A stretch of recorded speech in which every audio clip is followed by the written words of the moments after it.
अस्सलाम वालेकुम। अच्छा। ये नसीर साहब हैं, शुगर और ब्लड प्रेशर के मरीज हैं।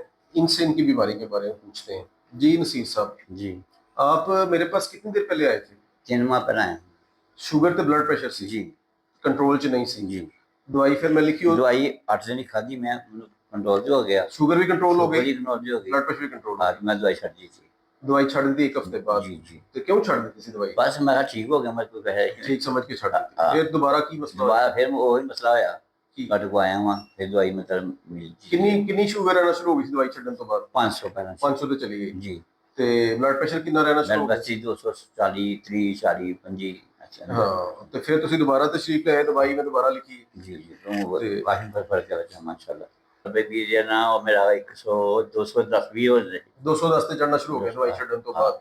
ਤੇ ਸ਼ੂਗਰ ਕਿੰਨੀ ਜਾਣੀ ਸ਼ੁਰੂ ਹੋ शुगर ਗਈ हो ਸੀ? गई मैं एक दिन 500 हो गई थी, फिर 200 250 300 आम नहीं आया जी। ਹਾਂ, 500 ਤੇ ਪਹੁੰਚ ਗਈ। 500 ही पहुंच 400। ਹਾਲਾਂਕਿ ਦਵਾਈ ਇੱਕ ਹਫਤਾ ਖਾਣ ਨਾਲ ਠੀਕ ਹੋ ਗਈ ਸੀ, हाँ। ਤੇ ਫਿਰ 500 400 ਤੇ ਆ ਗਈ। 500 ਫਿਰ 400। ਤੁਸੀਂ ਦੁਬਾਰਾ ਤਸ਼ਰੀਫ ਲੈ ਆਏ। ਹੁਣ ਪਿਛਲੀ ਦਫਾ ਤੁਸੀਂ ਆਏ ਹੋ ਜਨਾਬ 7 ਅਕਤੂਬਰ ਨੂੰ, जी। ਤੇ ਅੱਜ ਤਰੀਕ ਹੋ ਗਈ ਹੈ 21। 21 ਅਕਤੂਬਰ, 2 ਹਫ਼ਤੇ ਹੋਏ ਨੇ। जी जी। ਤੇ ਹੁਣ ਤਬੀਅਤ कैसी है? 3 हफ्ते हो गए। ਤਿੰਨ ਹਫ਼ਤੇ, ਹੁਣ ਤਬੀਅਤ कैसी है? हूँ बेहतर है, काफी बेहतर माशाल्लाह। शुगर की सूरत हाल है? बेहतर वजह से पर कर बोटा लिया था। हाँ, ये देखें जी, दवाई इन्होंने दोबारा शुरू की है। हाँ। शुगर ये 400 500 शुगर के साथ आए, हाँ। मेडिसिन शुरू की, आपके सामने ही है, वो बता रहे हैं एक हफ्ते के अंदर अंदर शुगर अच्छी कंट्रोल हो गई, ब्लड प्रेशर अच्छा कंट्रोल हो गया। लेकिन फिर वही कॉन्सेप्ट हमारे यहाँ पे जो है कि दवाई लग जाएगी, दवाई के साइड इफेक्ट हो जाएंगे, वो फिर इधर उधर की लोग बातें सुन के तो दवाई छोड़ देते हैं। उससे दोबारा आपने इनके मुंह से ही सुन लिया, 2 महीने बाद ब्लड प्रेशर 200 पे चढ़ा हुआ है, शुगर दोबारा 500 पे चढ़ी हुई है। तो इन्होंने ये अच्छा किया, फिर ये दोबारा आ गए। इन्होंने इनको हमने दोबारा समझाया, दोबारा कायल किया, दवाई की तरफ लेके आए, परहेज की तरफ लेके आए। तो अभी ये 2 हफ्ते के बाद दोबारा आए हैं, तो इनके ये ब्लड शुगर का भी का चार्ट है, ये दिखाएं।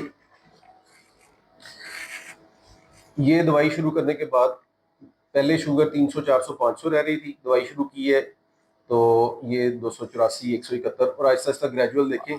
सुबह बढ़ने से। हाँ, अब इनकी शुगर दोबारा 300 से 500 की रेंज से थी, और अब दोबारा 119 145 ये इनकी रीडिंग आना शुरू हो गई है सिर्फ दोबारा 2 हफ्ते के बाद।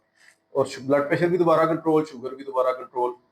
तो अब दोबारा हम दरखास्त आपसे यही करेंगे कि अब आपने वो नहीं करना नहीं नहीं जो पिछली दफा किया नहीं था, नहीं ठीक है? नहीं नहीं मैं इतनी अच्छी मेहनत भी की, पैसे भी लगाए, दवाई भी खाई, बीमारी जब काबू आ गई, इस तरह ही आप दुश्मन को जो है वो गिरा लें और उसके बाद दुश्मन के दोबारा मैंने मारा। तो अब ये नहीं करना, नहीं करते। तो दवाई बाकायदगी से खाएं, शुगर ब्लड प्रेशर कंट्रोल रखें, यही पैगाम।